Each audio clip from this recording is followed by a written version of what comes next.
Indra, the thousand-eyed flame and the battle for divine will. Welcome to Ancient the Architect TV. I am your host, Ancient the Architect, and today we open the vault of celestial memory and step into the blazing realm of Indra, the thousand-eyed guardian of divine will. Indra is no mere storm god or god of thunder. He is the force of awakened purpose, the living embodiment of the soul's unwavering aspiration toward the supreme. This is not mythology. This is the inner science of your divine structure. Indra is not a god outside of you. He is the you that chooses light when all else clings to shadows. He is the will that stands when the world would have you kneel to illusion.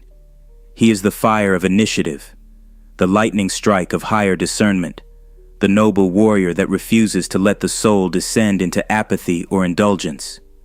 The sages called him the thousand-eyed, not to flatter his power, but to describe the awakened perception of the soul that sees beyond surfaces, eyes that have opened in every direction, detecting both inner and outer movements. His weapon is the Vajra, the thunderbolt, not of destruction, but of awakening. The moment it strikes, the illusions dissolve, and the soul is confronted with its responsibility to rise. Let us understand this deeply. Indra is not about force. He is about alignment. His lightning is the light of clarity in action, truth in motion, and vision striking matter like a spark catching dry wood. He appears within us when the soul is ready to claim the divine will, not as domination, but as surrender to higher law. But like all divine powers, Indra has his fall. There is a sacred episode in the Vedas and later Puranic texts that tells of Indra's pride, a subtle corruption born from victory. After slaying the demon Vrtra, a force of obstruction, Indra becomes inflated, and in that subtle inflation loses his inner seat. The thousand eyes dim, and the thunderbolt loses its weight. He falls not because he is evil, but because divine power without humility becomes inversion. Indra's fall is the story of every seeker who tastes light and mistakes it as their own. But this fall is not the end. In sacred text, it is through penance, self-recognition, and the guidance of higher wisdom that Indra reclaims his throne. This is a lesson in spiritual maturity. To fall is not the end. To recognize, realign, and rise again is the deeper victory. Let me now tell you a mystical narrative that breathes this truth. Let us journey into the story of Indra and Vrtra. The slaying of Vrtra. In the dawn of the soul's awakening, a great barrier arose, a serpentine power, vast and coiled around the flow of life itself. This being was not evil, but obstructive, a shadow at the gateway of expansion. He was Vrtra, the constrictor of inner fire, the veil wrapped tightly around divine inspiration. The aspirant soul, now embodied in the radiance of Indra, stood before this shadow. Indra did not draw a sword, but a thunderbolt forged from clarity, will, and divine purpose. This was the Vajra, not made of metal, but of conscious resolve.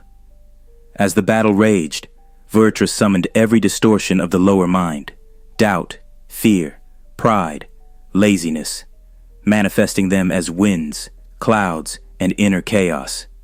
The waters of higher inspiration were dammed, locked behind the serpent's coils.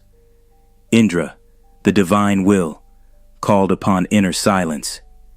And in that silence, the Vajra flashed, not as rage, but as supreme discernment. The bolt struck not Vrtra's body, but his core, the ignorance that assumed separation from spirit. The waters burst forth, light flooded the channels, and the soul, now victorious, opened to its higher currents. But Indra, basking in triumph, forgot, and from forgetfulness, pride crept in. The eyes dimmed, the Vajra lost its luster, and so the cycle repeated: rise, fall, remembrance, and rise again. This is the story of every soul on the Devayāna, the path of the gods. Indra appears when the soul accepts its throne of responsibility, not through control, but through surrender to higher will. Sons of the flame, do you see now that Indra is within you? He is the noble fire that does not burn to consume, but to refine. He is the surge of inspiration that refuses to settle for less than divine fulfillment. He is the roar in your chest when you remember who you are, and the thunder in your silence when the world asks you to forget. Walk in his energy. But when pride whispers, remember his fall. When light dims, remember his penance. When the storm rises, lift your vajra, not to destroy, but to awaken. This is not mythology. This is metaphysics. This is not a god in the sky. This is your inner flame of direction, of discernment, of divine strength. This is Indra, the warrior of awakened will. I am Ancient, and this has been another episode of Ancient the Architect TV. Until next time, bear your thunder and strike with the light of truth.